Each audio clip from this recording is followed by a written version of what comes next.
quiet crematorium service outside Glasgow turned violent in August 2025.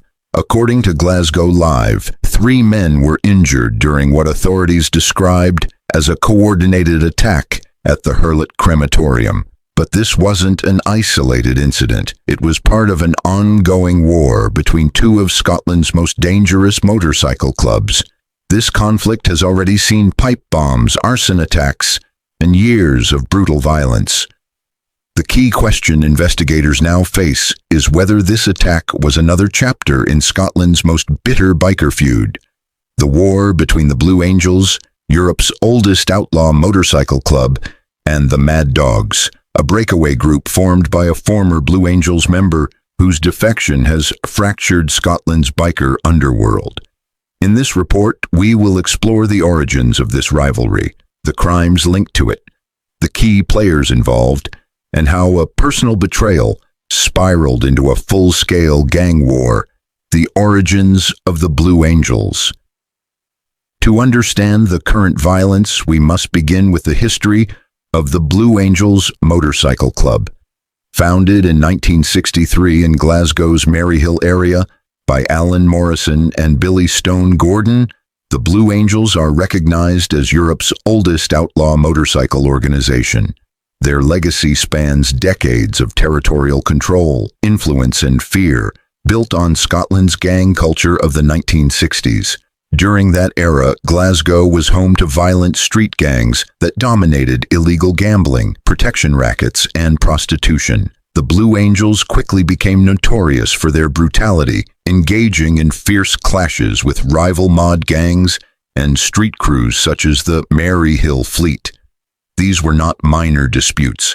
They were full-scale brawls followed by targeted revenge attacks, involving petrol bombings of pubs and cafes. By September 1964, the violence had reached its peak. A mass street fight in central Glasgow involving hundreds of gang members led to one Blue Angel being sentenced to life in prison. That event forced rival groups to negotiate territorial boundaries, a system that would define the city's criminal landscape for decades. Over time, the Blue Angels absorbed smaller gangs such as the Road Burners and Garamloch Blackhawks, expanding their power across Western Scotland. Today, the club operates chapters in Scotland, England, Belgium, and Spain, solidifying its reputation as one of Europe's most established outlaw biker networks. But their greatest threat would not come from law enforcement or from rivals. It would come from within. The Split: How Daniel Leander Started a War. The man who changed everything was Daniel Leander, a senior Blue Angels member whose decision to leave the club would ignite Scotland's most violent biker conflict. According to court documents from his 2024 conviction, Leander was a respected figure within the Blue Angels before he broke away in 2023 to form his own organization, the Mad Dogs Motorcycle Club. In the world of outlaw bikers, forming a rival club is viewed as a betrayal. It challenges both the authority and legacy of the original organization. Leander's defection was particularly damaging because he possessed deep insider knowledge, contacts, operations, and weaknesses that he could exploit against his former brothers. Soon after the Mad Dogs were established, the retaliation began. Motorcycles belonging to Leander's friends were torched, and armed bikers appeared at his home, threatening him with violence. These were not random acts of vandalism. They were calculated warnings. Throughout 2023 and 2024, both sides engaged in systematic intimidation, assaults, and property destruction. Then, on June 8, 2024, the feud escalated beyond all previous limits. The pipe bomb attack, when the feud turned deadly. On the night of June 7, 2024, David Rowe Sr., a BT Openreach engineer from Lennoxtown, East Dunbartonshire, parked his work van outside his home. Rowe was not a gang member. His only connection to the biker world was his son, who was affiliated with the Blue Angels. But in the logic of gang warfare, that connection made him a target. That night, Leander and an accomplice built a homemade explosive device using petrol, duct tape, and ball bearings. The bomb was fitted with a remote detonation system, allowing it to be triggered from a distance. They placed it under Rose's van and detonated it once the street was clear. The blast destroyed the vehicle and forced nearby residents to evacuate. The Royal Navy Bomb Disposal Unit was called to confirm there were no other explosives in the area. Police quickly determined that this was not a random attack. It was a terror-style operation carried out as part of the biker war. Investigators traced the perpetrators using CCTV and social media. Footage showed Leander's Range Rover near the scene, and forensic teams later matched his DNA and fingerprints to components of the device. Even more incriminating were his own social media posts, showing him with the accomplice on the day of the bombing. When police raided his property on July 3, 2024, they found a sawn-off shotgun and bomb-making materials matching those used in the attack. Legal consequences and escalation. Leander's arrest marked a turning point. It was the first successful prosecution linked to the Blue Angels Mad Dogs feud. When he appeared before Judge Lord Arthur at the High Court in Glasgow, the charges were severe: willful fire-raising and possession of prohibited firearms. Prosecutors described the attack as a military-style operation, meticulously planned to avoid civilian casualties while still delivering a deadly message. Leander's defense claimed he acted in self-defense, arguing that his gang had been targeted first. But the court rejected this explanation. In November 2024, Judge Lord Arthur sentenced him to 9 years in prison, calling the feud bizarre and condemning the use of explosives in residential areas. This conviction set a precedent for how Scotland would prosecute organized biker violence going forward, and sent a warning that gang warfare would be met with severe punishment. The global reach of Scottish organized crime. While Scotland's biker feud escalated at home, its broader criminal networks were making headlines abroad. On May 31, 2025, two prominent Glasgow figures, Ross Monaghan and Eddie Lyons Jr., were shot dead outside Monaghan's Irish bar in Fuengirola, Spain. The attack shocked both Scottish and Spanish authorities. Monaghan and Lyons were connected to the Lyons crime family, one of Glasgow's most powerful organized crime groups. They were reportedly watching the Champions League final when a masked gunman entered and executed them in front of witnesses.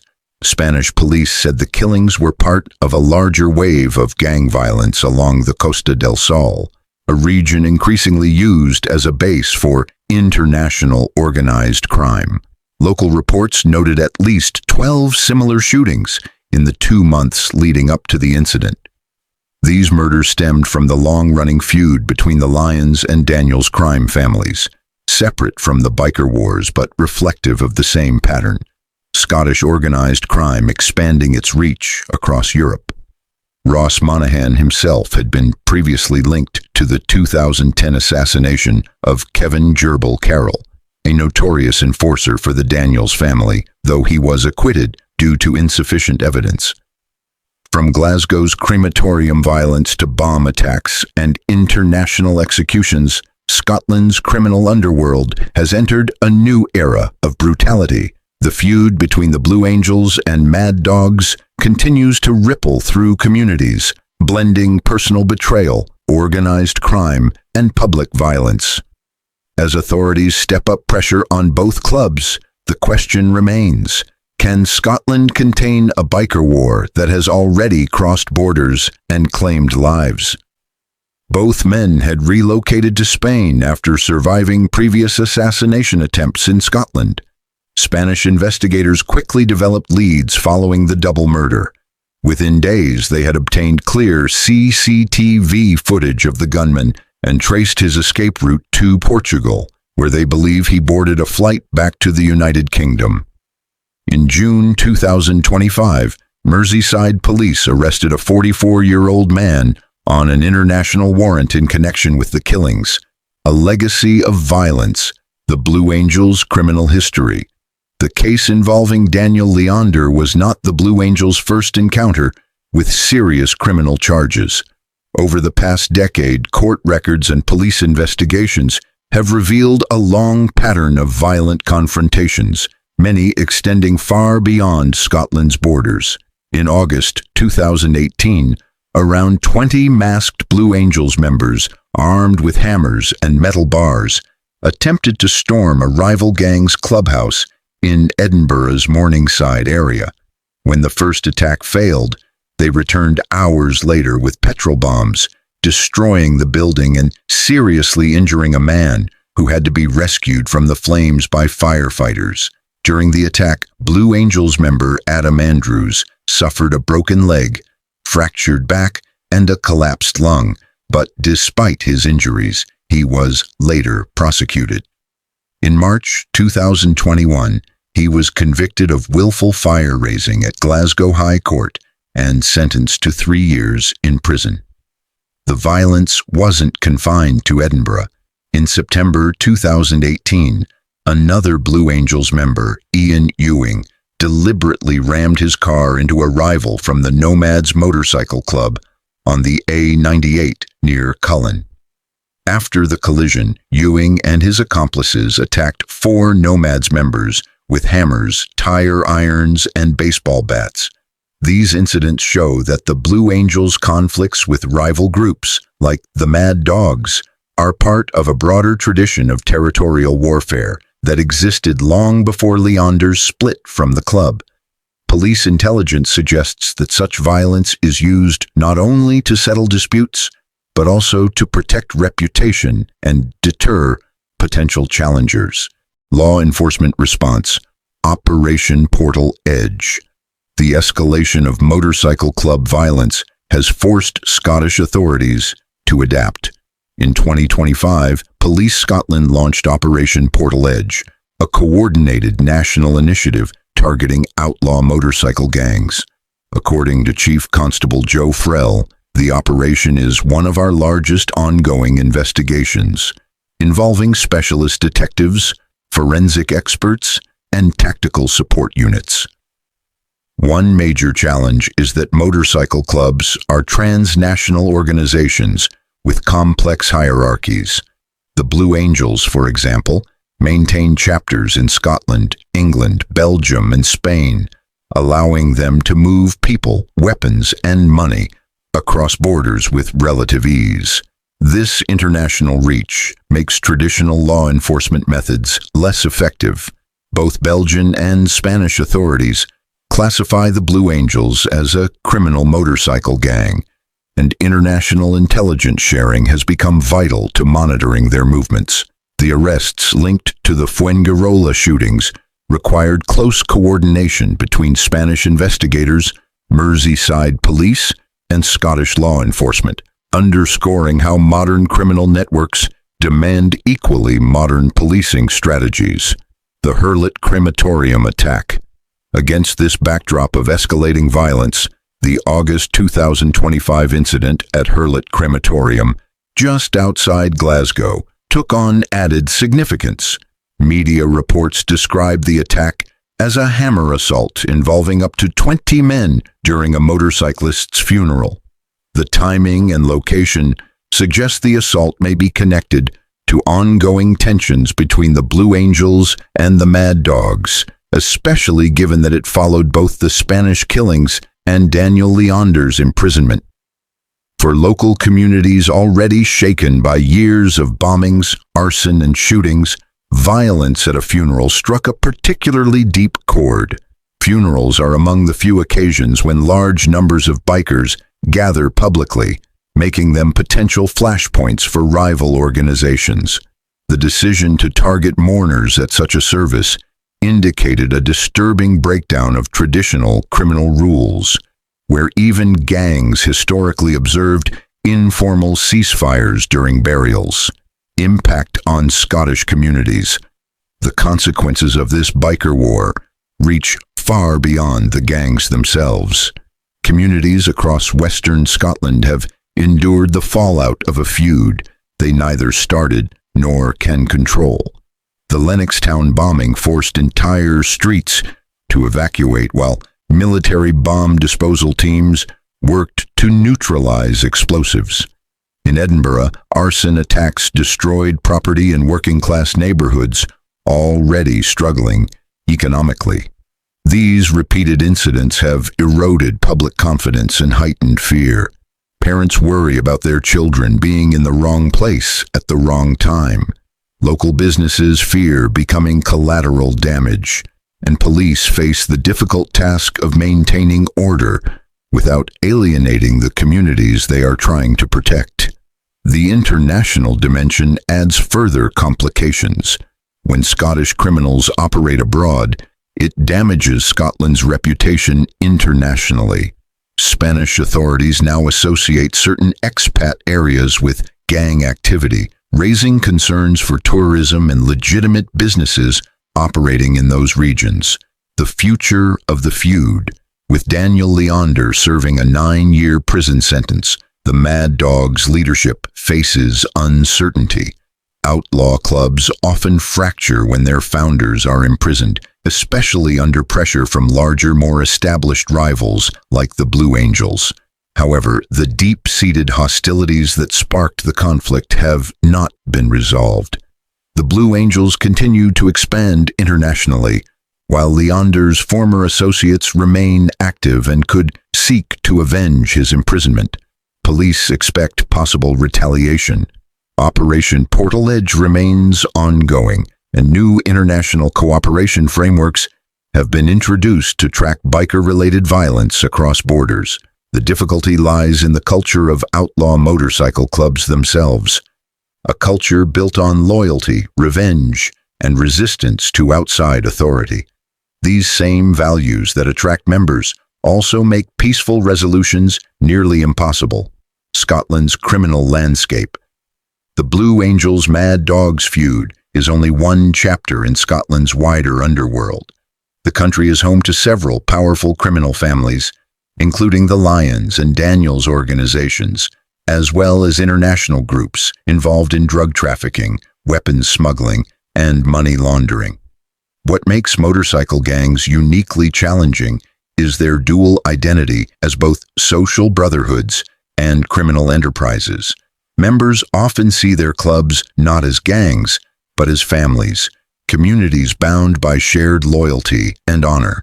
This emotional commitment gives them resilience that purely profit-driven crime groups lack. The globalization of organized crime has only strengthened these organizations. Modern drug smuggling depends on complex international supply chains, and money laundering requires access to cross-border financial systems. For groups like the Blue Angels, expanding into Europe isn't just a sign of ambition, it's a survival strategy. Lessons for law enforcement. Scotland's experience with biker violence offers valuable lessons for other countries facing similar threats. The most effective strategies combine traditional investigations, intelligence-led policing, and international coordination. The successful conviction of Daniel Leander showed how modern forensics, DNA analysis, digital surveillance, and social media tracking can dismantle even the most secretive organizations. Likewise, the rapid identification of suspects in the Fuengirola murders demonstrated the power of cross-border cooperation. However, the persistence of these conflicts shows that reactive policing alone is not enough. Authorities must also address the social and economic conditions that push individuals toward outlaw culture in the first place. The feud between the Blue Angels and the Mad Dogs is more than a violent rivalry. It is a case study in how personal betrayal, loyalty, and vengeance can spiral into a cycle of destruction that endangers entire communities. Since Daniel Leander's break from the Blue Angels, the resulting conflict has led to bombings, arson, murders, and deep social disruption across Scotland and beyond. The Hurlet crematorium attack whether directly linked or not, occurred within an atmosphere of fear and retribution created by this ongoing war. From the Spanish assassinations to the Scottish bombings, these events are part of a larger picture of organized crime operating across borders and exploiting modern systems of communication and finance. For law enforcement, the challenge is not just to arrest individual offenders, but to disrupt the cycle of retaliation that sustains these organizations. The Blue Angels may be Europe's oldest outlaw motorcycle club, but their feud with the Mad Dogs represents a distinctly modern form of organized violence, one that blends traditional gang codes with global criminal operations and digital coordination. Understanding this conflict is essential to understanding how organized crime continues to evolve in 21st century Scotland.